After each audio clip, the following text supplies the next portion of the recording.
Hey everyone, welcome to another episode of Dorkside Gaming. I'm Richard, and today's episode is a strategy guide for the unit Satyrs from the Ramsey Campbell's Box 2. Dang it guys, I've been trying to drag these strategy guides out.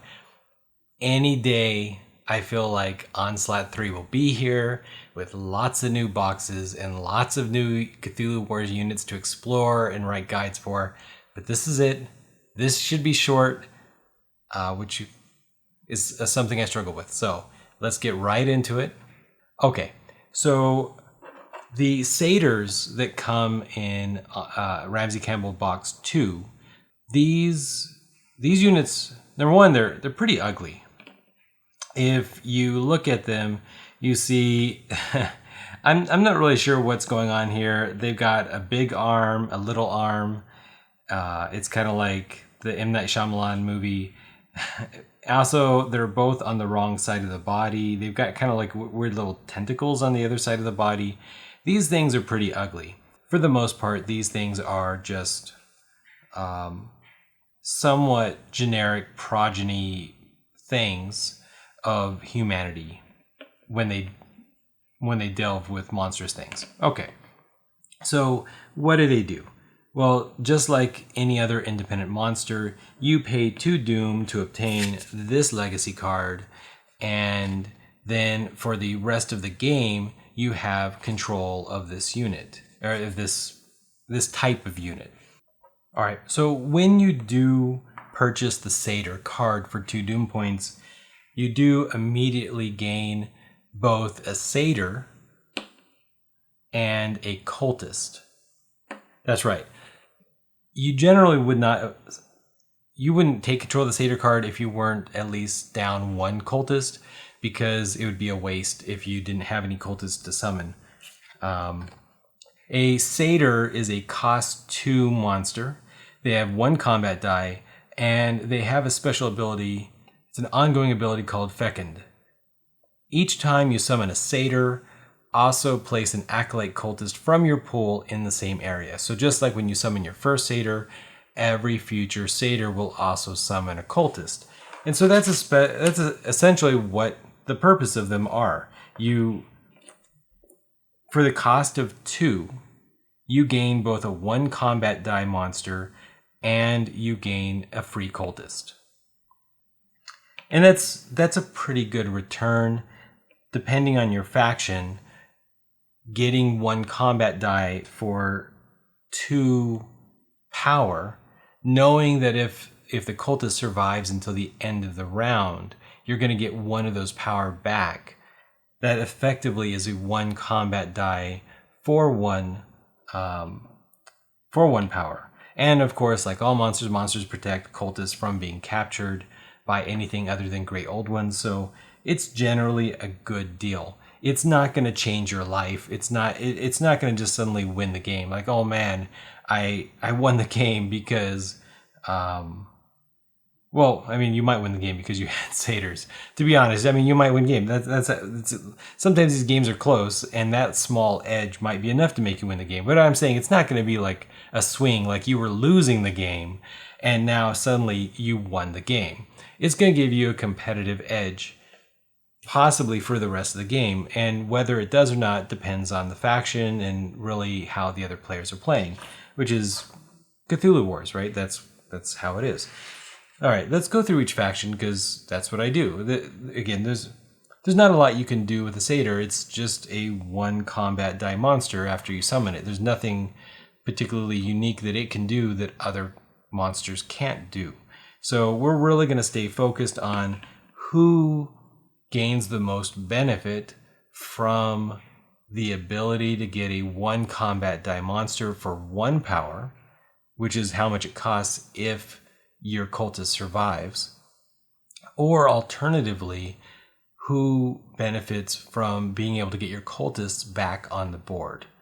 So first of all, Black Goat.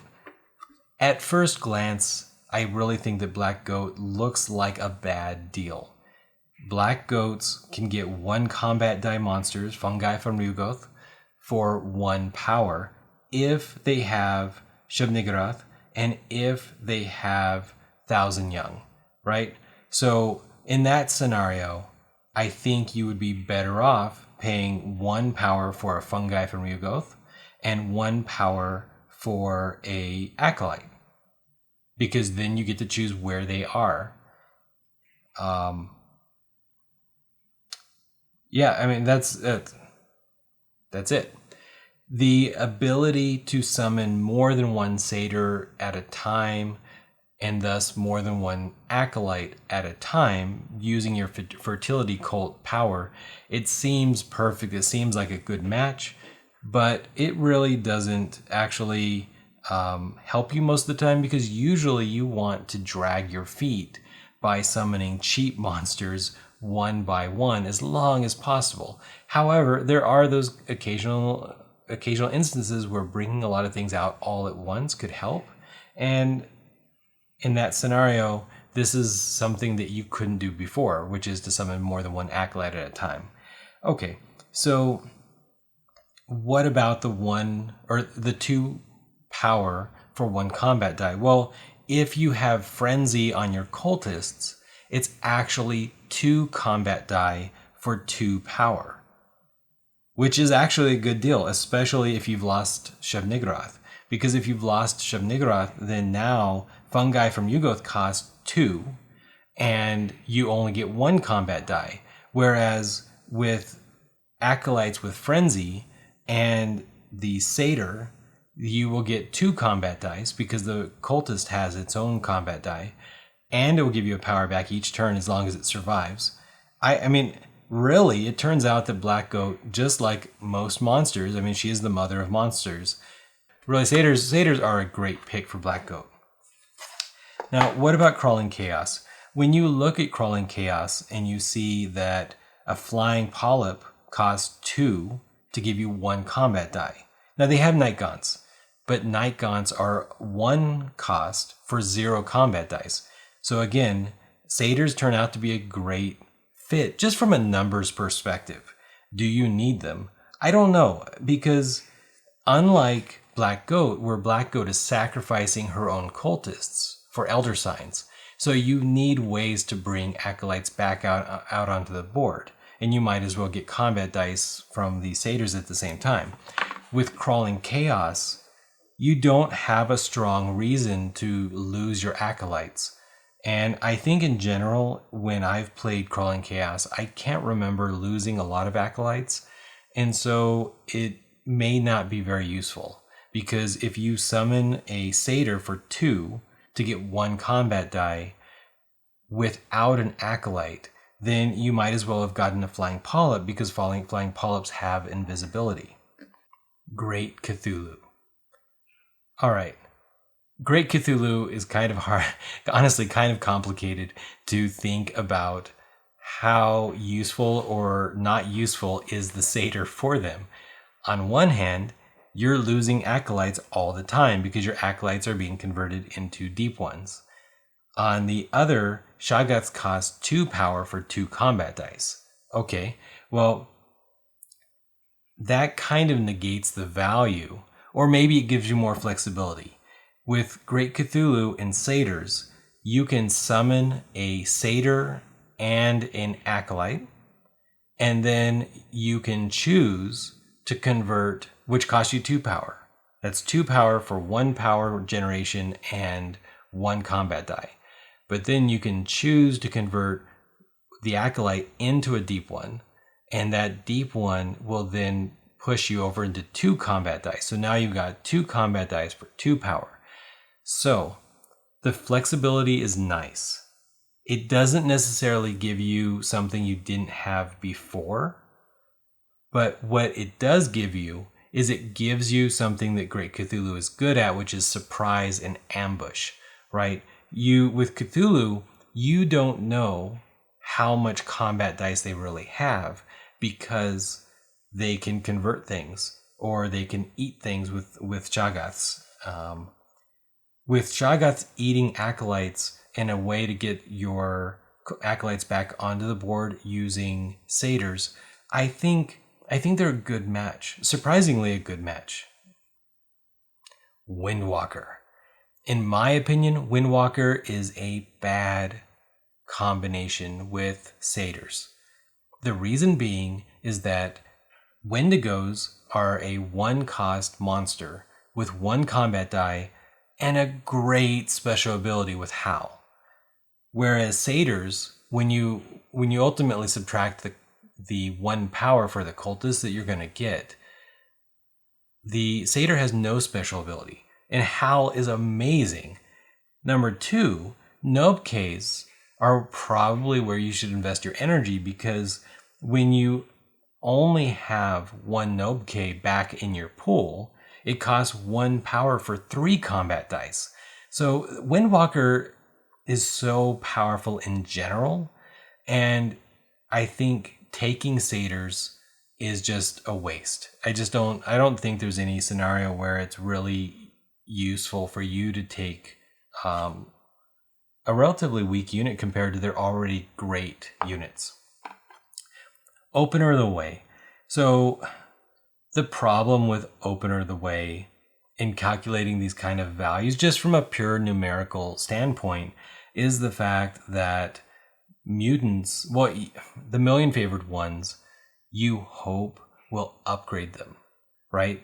Well, sometimes people, and I believe Sandy has even cautioned people that you shouldn't play relying on your units being upgraded. In other words, sometimes you have to pay the power. You just can't be cheap and be like, well, I didn't win this game because nobody gave me combat to allow me to upgrade my units. That's not how they win all the time. It's a power and it's valuable. So let's kind of ignore the million favored ones for the moment, or not. We'll get to it. So 2 power for 1 combat die with mutants. Mutants' only purpose is to upgrade, really. And so from that perspective, Satyrs are better. Satyrs don't upgrade, but Satyrs do produce acolytes, and acolytes do upgrade. So I think Satyrs are great for Opener of the Way. I think it's a very powerful combo. It's, maybe it's not as powerful as, say, Black Goat or Great Cthulhu, but it is a good combo. And I think having ways to get acolytes back onto the board, I think is going to prove to be very valuable to most Opener of the Way players. Sleeper. So when I play Sleeper, I really feel like I don't have enough combat units, and I look at the neutral monsters as ways just for pure combat dice. Forget their powers. Just forget their powers. I've got powers. Sleeper has powers. The problem with Sleeper is I just don't feel like I have enough combat dice. So from that perspective, Satyrs are 3 monsters with 3 combat dice, right? They're not great. And I eat things as Sleeper, right? That's Sathogwa's power thing, is to the ability to eat other people's monsters. So I don't think it's great. I would rather have a monster with combat dice with a combat power.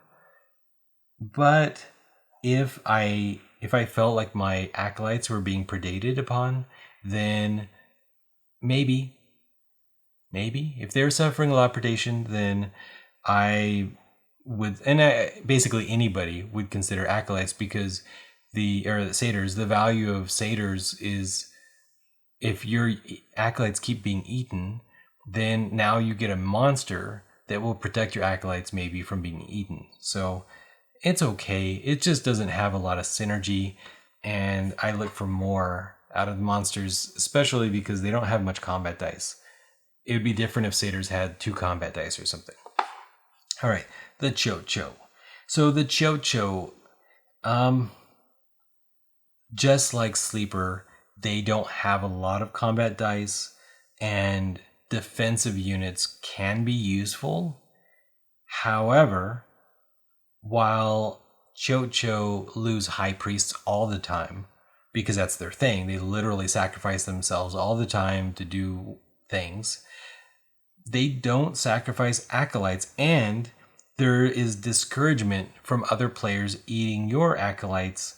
So I don't think it's a good match because you're just probably not going to have the ability to summon acolytes using the Satyrs with the Chocho.